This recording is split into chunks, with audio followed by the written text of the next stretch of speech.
It was a quiet evening in late January of 1998 in the softly lit neighborhoods of Escondido, California.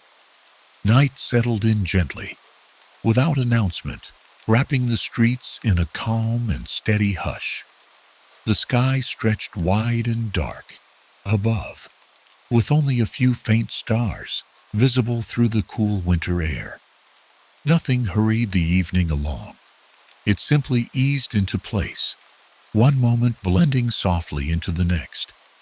There is a certain kind of calm that arrives at this hour, not empty, but full in its own quiet way. A calm made of distant sounds and small movements, the low hum of electricity, the faint rustle of leaves, the occasional passing car far away, moving without urgency. Along the still streets, rows of houses stood close together, each one holding its own quiet world inside. Warm light glowed gently through windows, spilling onto driveways and lawns. Some curtains were drawn, others left slightly open, offering brief glimpses of rooms where televisions flickered softly in the background. A light breeze moved through the neighborhood, brushing against trees and fences. Leaves shifted just enough to be heard if you listened closely. Somewhere in the distance, a dog barked once, then stopped, and just like that the calm returned again.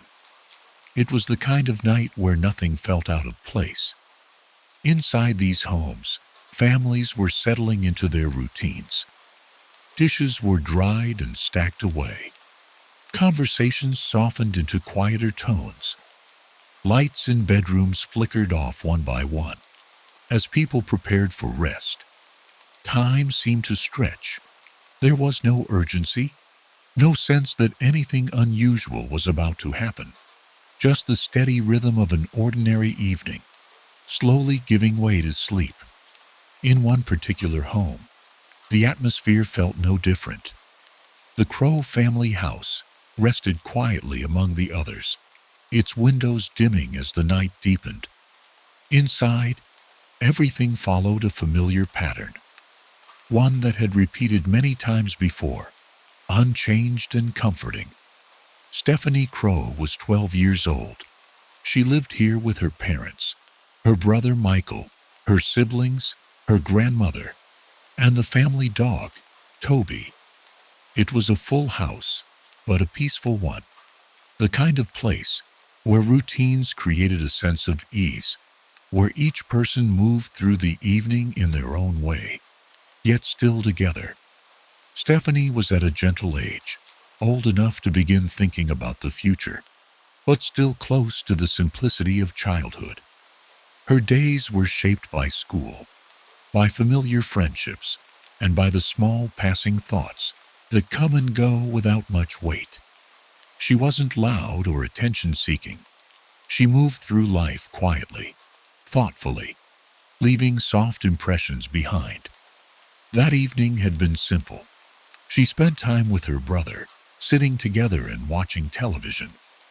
The show played softly, its light flickering across the room in a steady rhythm. It was one of those ordinary moments that rarely stand out at the time, but later feel quietly important. There was nothing unusual about it, no tension, no sense of anything changing. At first, everything felt exactly as it always had. As the evening continued, the house began to settle. One by one, family members drifted toward their rooms. The sounds of movement softened. Doors closed gently. The low hum of the television faded as it was turned off. Stephanie eventually made her way to bed. Perhaps she carried simple thoughts with her, about school, or something from earlier in the day, or even the show she had just watched. Small, passing thoughts that often come before sleep, quiet and unimportant. The house rested. Toby settled somewhere comfortably, undisturbed. The hallway remained still. The rooms grew calm. And as the night deepened, Something subtle began to change. It wasn't something that could be clearly heard, not a loud sound, not a sudden movement, just a slight shift in the rhythm of the night. Sometime in the quiet hours, when everything else had gone still, an unknown presence entered Stephanie's room. There were no clear sounds to mark the moment, no footsteps carried through the hallway, no doors opened in a way that disturbed the calm. The house remained undisturbed, as if it hadn't noticed. What happened next unfolded gently and quickly. Stephanie, likely asleep, may have stirred only slightly. There were no signs of a struggle that reached beyond her room. No sound that carried through the walls.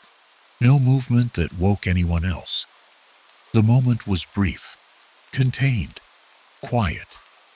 And then, just as softly as it began, it ended. The presence left. No one in the house woke. No one heard anything unusual. Even Toby remained still, undisturbed by whatever had passed through the night. Outside, the neighborhood remained unchanged, but inside the home, something had shifted in a way that would only become clear with the morning. Morning arrived slowly. At first it felt like any other day. Light moved gently through the windows, filling the rooms in soft layers. The house began to wake in small, familiar ways. Footsteps in the hallway, quiet movement, the beginning of routine. But as time passed, something felt different. Not obvious at first, just a small absence in the rhythm of the home. A detail that didn't quite fit. And then, gradually, the realization began to form. Something was wrong. The discovery came quietly, as awareness settled in. The atmosphere of the home shifted, becoming heavier, more uncertain. In the hours that followed, people moved more carefully. Voices softened, questions formed, though answers did not come easily. One detail stood out almost immediately. No one had heard anything during the night. Not her parents, not her siblings, not her grandmother, not even Toby. The house had remained completely undisturbed. As days turned into weeks, that silence became one of the most puzzling parts of the story. Investigators moved through the home carefully, observing, noting, returning to small details again and again. Doors, windows, the layout of the rooms, each element was considered, quietly and methodically, but nothing clearly explained how someone could have entered and left without being noticed. In the absence of answers, attention began to shift inward, toward those who had been closest. Stephanie's brother, Michael, became part of that focus. He was young, still a child himself, and like many in that position, he found himself in a situation that slowly became difficult to understand. The conversations began simply. Questions about the night, about what he remembered, about small details, but over time, they became longer. Hours passed in interview rooms that felt separate from the outside world. Detectives came and went, each continuing the same line of questioning. The tone remained controlled, but persistent. Time stretched. Fatigue settled in quietly. At moments, the detectives spoke in familiar ways, about things he liked, about everyday topics. They created a sense of comfort. And within that comfort, they began to introduce possibilities, small ideas, repeated gently. Then again, and again. As the hours turned into longer stretches, those ideas became harder to separate from memory. What was certain began to feel less clear. What was suggested began to feel possible. Michael began to question his own understanding, not with confidence, but with uncertainty. Eventually, words were spoken that carried weight, even if they were not fully grounded. A version of events emerged, one that included himself and two of his friends. It was not steady. It shifted, but it was enough. The three boys were arrested. For a time, it seemed the path forward had been found. But even then, something remained unsettled. The details did not fully align. The story felt incomplete. And as time passed, those small inconsistencies became more noticeable.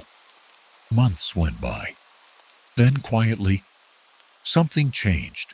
New evidence emerged, not from conversation, but from careful scientific testing. It did not match the boys.